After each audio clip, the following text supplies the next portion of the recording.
ये 2 दिन पहले जनरल बाजवा साहब ने खिताब किया है, अपना आखिरी खिताब। जनरल साहब ने क्लेम किया कि उनके इदारे का सियासत से कोई ताल्लुक नहीं है। मैं आप लोगों से इससे पहले मिला हूं कभी? नहीं मिला ना? आपसे पूछ लेते हैं, क्या आपको लगता है कि जनरल साहब जो कह रहे हैं, general Qamar Javed Bajwa army chief Pakistan, कि उनके इदारे का सियासत से कोई ताल्लुक नहीं है, यह बात ठीक है? चलो जनरल साहब को भी दिखाते हैं ना। जनरल साहब देखें, उधर मोड़ो कैमरा, दिखाओ, मोड़ो कैमरे उधर।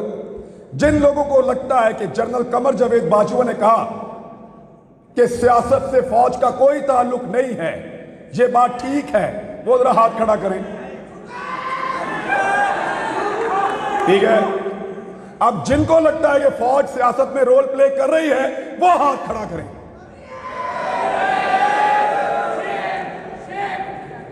लो जनरल साहब, ये रह गया एतबार आपका। निकलो बाहर, पूछो लोग किसकी इज्जत करते हैं, पता करो मारने वालों की इज्जत कर रहे हैं या मरने वालों की। पूछो जिन्होंने जमीन तंग की, जिन्होंने मारा, बाहर लोग उनकी इज्जत कर रहे हैं। निकल के देखो पूरी दुनिया के अंदर, जाओ जाओ, निकलो पूरी दुनिया में, तुम्हें तुम्हारी औकात पता चले। लोग तुमसे प्यार करते हैं या जान देने वाले अरशद शरीफ से प्यार करते हैं? पूछो जाके, आईना नजर आएगा, औकात पता चलेगी। जान से ही मार दिया।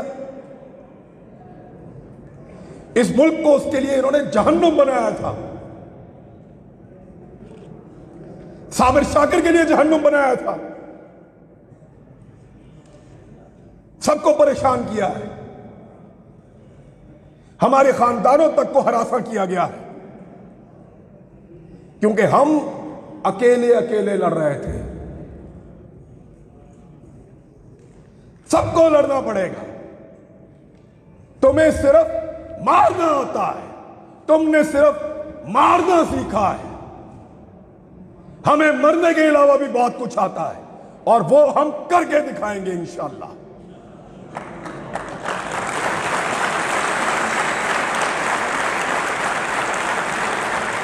ये नहीं हो सकता कि तुम बंद कमरों के अंदर फैसले करो कि मुझे उसकी शक्ल पसंद नहीं है, वो मेरी बात नहीं सुनता, वो मेरे से ज्यादा मकबूल हो रहा है, वो मेरे मफाद के रास्ते में आ रहा है, वो मुझे ये नहीं दे रहा, वो मेरे कहने के ऊपर ये काम नहीं कर रहा, निकालो इसको, दूसरा लेकर आएंगे। क्यों? तुम्हारे बाप का मुल्क है, हमारा है पाकिस्तान।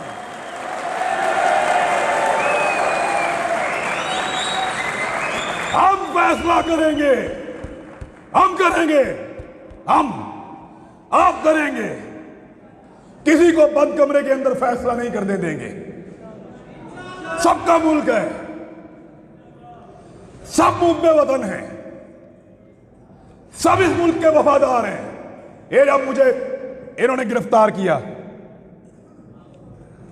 ये मुझे लेकर घसीटते थे, कभी एक थाने में, कभी दूसरे थाने में, कभी तीसरे थाने में। इनको लगता था ये मुझे टॉर्चर कर रहे हैं। खुदा की कसम, मुझे पुलिस वालों ने कहा, हर पुलिस वाले ने कहा कि इमरान भाई हम शर्मिंदा हैं। पूरा निजाम जरगमाल बनाया हुआ था, एक आदमी की हमदर्दी इनके साथ नहीं थी। मैंने खुद देखा है, कोई आदमी सामने आकर कहता था, कोई छुप कर आकर कहता था, लेकिन सारे कहते थे तेरे साथ ज्यादती हो रही है।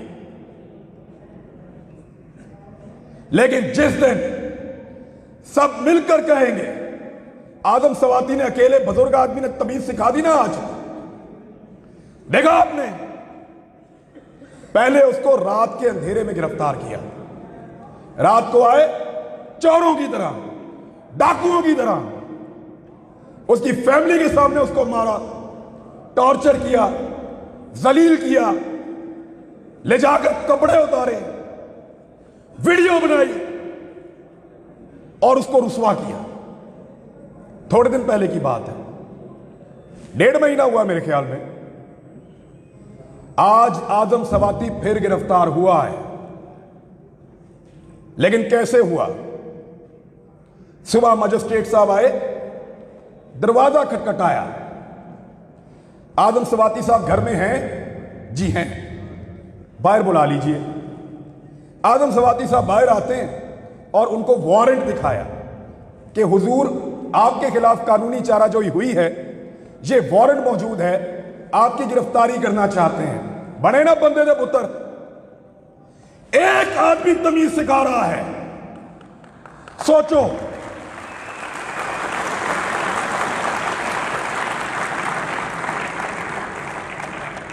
सोचो, एक 74 साल का आदमी तमीज सिखा रहा है। उसकी पॉलिटिकल पार्टी को भूल जाएं आप। हो सकता है वो नून लीग से होता, हो सकता है वो जमात इस्लामी से होता, हो सकता है वो पीपल्स पार्टी से होता, कहीं से भी, लेकिन तमीज सिखा दी है उसने। अब रात को नहीं आएंगे, कपड़े नहीं उतारेंगे, वह जुल्म नहीं करेंगे। तो इसलिए डट जाना जरूरी है। जितने लोग आज तक तारीख में डट गए, क्या उन सबको यकीन था कि वो जीत जाएंगे? नहीं, बिल्कुल नहीं। अंधे को भी नजर आता था कि ये जंग जीते जाने के काबिल नहीं है। पोरस को पता था कि सिकंदर बहुत ताकतवर है।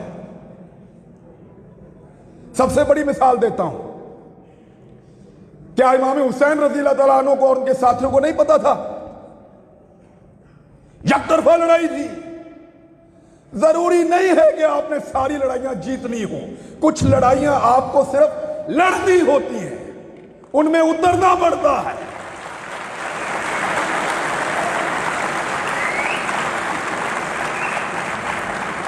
लड़ाई जीतने से मकसद नहीं है, लड़ाई लड़ने वालों में अपना नाम लिखाओ। मैं लड़ा था, मेरी लड़ाई थी, मैं उसके अंदर उतरा, मैं हक पर था। मैं जीता या हारा मेरा अल्लाह जानता है, वो फैसला करने वाला है। लड़ाई कौन जीता? इमाम हुसैन जीते या यजीद जीता? सबका इत्तेफाक है इस बात पे। तो फिर लड़ाई लड़ना सीखो, लेकिन इज्तिमाई फायदे के लिए। सर को नीचे फेंक देना, मसलिहत के तहत चुप हो जाना, इसको हमारे यहां पे लोग अक्लमंदी कहते हैं। अक्लमंदी नहीं है, बुज़दिली है। मैं भी बुज़दिल था जब तक मुझे नहीं पता था। जब समझ आई तो मैं लड़ाई में आ गया। मुझे नहीं पता कल क्या होगा, इसका अंजाम क्या होगा। ये जो रिजीम चेंज ऑपरेशन हुआ पाकिस्तान में, सारे के सारे इसके बेनिफिशियरी हैं। जिन्होंने किया उनके केस खत्म हो गए। जिसके खिलाफ हुआ, जब मर्जी इलेक्शन कराओ जीत जाएगा। यानी इमरान खान को भी फायदा, शहबाज शरीफ को भी फायदा, जो करने वाले उनका भी फायदा। सब कुछ ना कुछ लेकर गए। नुकसान किसका हुआ? हमारा हुआ है। हमारा एक आदमी कम हो गया है। अगर दोबारा लड़ाई होगी तो हम अपने एक बेहतरीन आदमी के साथ मैदान में नहीं आ सकेंगे। हमारा एक आदमी कम हुआ, अरशद शरीफ।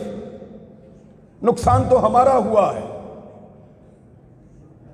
फायदा तो सबने उठा लिया है। मेरी आप सबसे गुजारिश कि लड़ाई को लड़ना सीखिए, इस रविश को बदलिए। अगर ये इस्लामी जमहूरिया पाकिस्तान में डेमोक्रेसी है तो फिर सही वाली होनी चाहिए। या तो निजाम को ही बदल दो। ये नहीं हो सकता कि आप दुनिया को पढ़ाएंगे पाकिस्तान में जमहूरियत है और जहां पे आप तमाशा लगाकर रखेंगे, 4 बंदे बैठेंगे और फैसला करेंगे और पूरा का पूरा निजाम बदल देंगे। ये नहीं होने देंगे। कहने को मैं और बहुत कुछ कह सकता हूं, फिर इन लोगों को फोन आएंगे, फिर इनसे पूछेंगे मुंतजिम कौन था,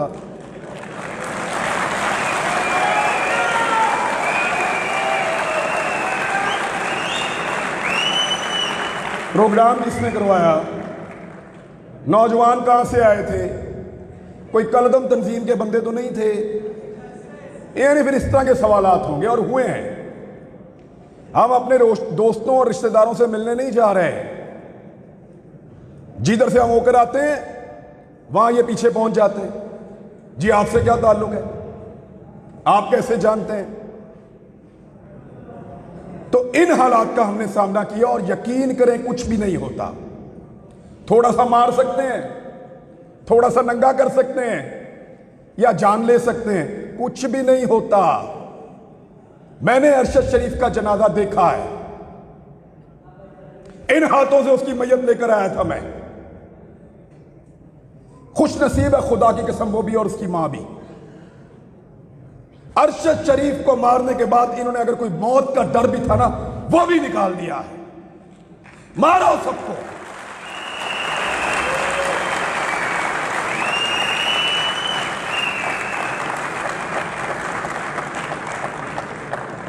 क्योंकि जब आपको इस बात का यकीन हो कि आप तारीख की दुरुस्त सिमत पे खड़े हैं, जब आपको यकीन हो कि आप जुल्म के खिलाफ खड़े हैं, तो फिर इससे कोई फर्क नहीं पड़ता कि आपके साथ क्या हो रहा है।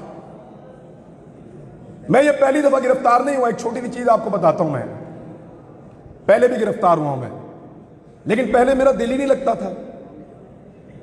एक लम्हे के लिए भी मेरा दिल करता था मैं अभी बाहर आ जाऊं, और इस मर्तबा मुझे परवाह भी नहीं थी जो मर्जी करें। जब आप किसी कॉज के साथ खड़े होते हैं, जब आपको लगता है कि आप जुल्म और जबर के खिलाफ खड़े हैं, तो फिर अल्लाह ताला भी आपको हौसला देता है, आपको इस्तकामत देता है और आपको सब्र देता है। मैंने सीखा इन दिनों में ये सारा कुछ। मेरे ख्याल में इतनी बात बहुत है। थैंक यू वेरी मच जी, बहुत शुक्रिया आपका। मेरे साथ सब लोग मिलकर